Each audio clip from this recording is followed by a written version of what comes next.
Climate change. The desert is encroaching. Cameroon, West Africa. Northern Cameroon is part of the Lake Chad River Basin. Considered one of the poorest regions in the world.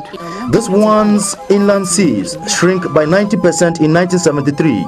Leaving an estimated 42 million people in desperado. The combination of disappearing resources and an increasing demand for survival has made this poor region even poorer. As the sun slips behind the dusty mound that marks the beginning of the dry season in Cameroon's northern region, there is water, but just out of sight. The poor farmers appear dazzled, stricken, and frightened for their future. Rivers dwindle and disappear. Crops tend to stick in the sandy fields. The only green in the landscape are the leaves of deep-rooted trees. Women and girls crouch in the empty riverbeds, digging up muddy water for drinking and washing.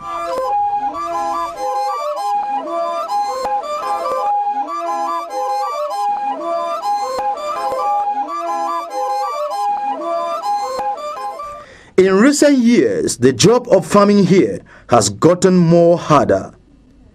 Living in mud houses and thatched roofs without irrigation, farming here is dependent upon the seasonal rains.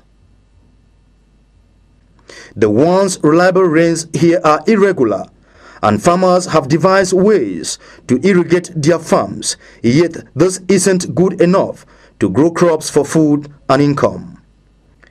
It is the stark evidence of what scientists worldwide are warning and what women and peasants like this who live on this land have struggled with for years. Life has become tough. With no rains, we are desperate. Our main worry here is water to survive on. The overuse of land, the climate changes have thrown an already fragile situation into precipitous decline. What is happening to villages in the northern Cameroon village is also happening to people across the Lake Chad River Basin.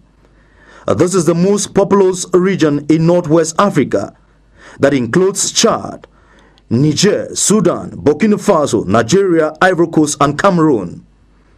In fact, experts say the Lake Chad has been whining for millennia.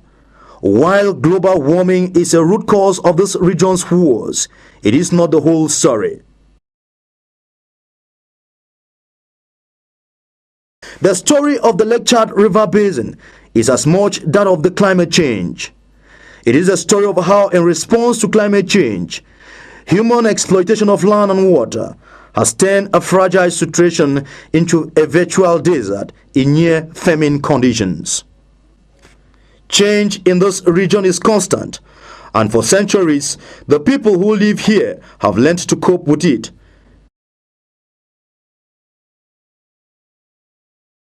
They planted and harvested in accordance with the extreme seasons. The basin land flooded regularly, which was a boon to subsistence farmers who farmed the rich soils. The shallowness of the lake caused it to fluctuate throughout history. But recently, in addition to this rough regular cycle, a more troubling regular change has taken over this region. The Sahel region, which runs through the Lake Chad River Basin to the north, had been drying up for the past 5 years. The last 40 years have experienced the most sustained decline of rainfall measured anywhere in the world. As the population in the basin increased and its climate changed, residents scrambled to control the region's declining resources. More so as the season became unpredictable, water mismanagement practices, together with the area's intensifying drought, set off a vicious cycle. As streams were deviated, plant life across the basin thinned. Without plant cover, soil temperatures rose, rainfall evaporated quickly, and soil erosion worsened. Despite the construction of short dams for farming, many of these world poor are unable to source enough food crops for their daily upkeep and to use the surplus for an exchange for an income and to send their children to school or afford emergency needs. As food crops and livestock production declined in this region, these residents have become desperate for help. Chasing arable land, they have become environmental refugees, migrating from one destination to the next. Tensions have flared very often between villagers and nomadic tribes who battle over grazing land and water. As these resources get scanty, civil strife is rife everywhere, and as daily life is changing, tension and poverty is encroaching on the other hand.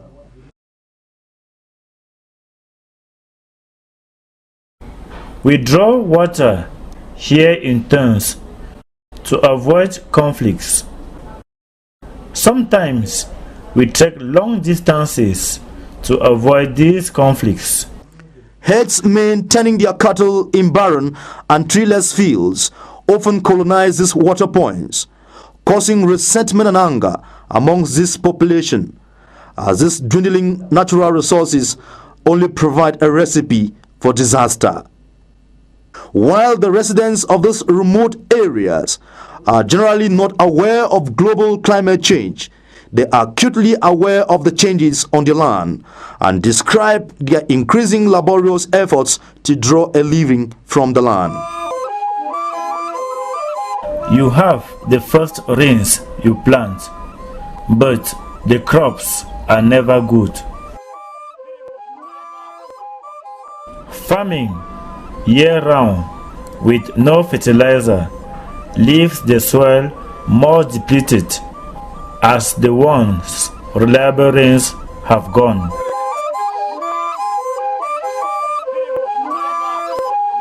Despite the best of efforts of a community that depends on each other, it has remained difficult to overcome the stupefying effects of the droughts. There is very little international effort to repair the environmental and ecological damage in this Lake Chad River basin. We are seeing no help from anywhere as we are suffering and our cattle is dying. And there are significant obstacles to the efforts of the international community to help this region as it remains vastly varied and fractionalized, with each country its own policies and numerous regional and tribal groups, many of whom are nomadic by tradition or necessity. Infrastructure here is limited, and information dissemination very poor, making it very difficult to educate people about issues and to institute broad-based policies that affect the daily lives of these poor people.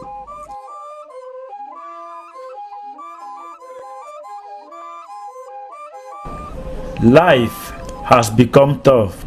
With no rains, we are desperate. Our main worry here is water to survive on. As the temperatures are rising here and water gets scarce in this region of Africa like dog tears, only time will tell how soon this encroaching desert will be halted.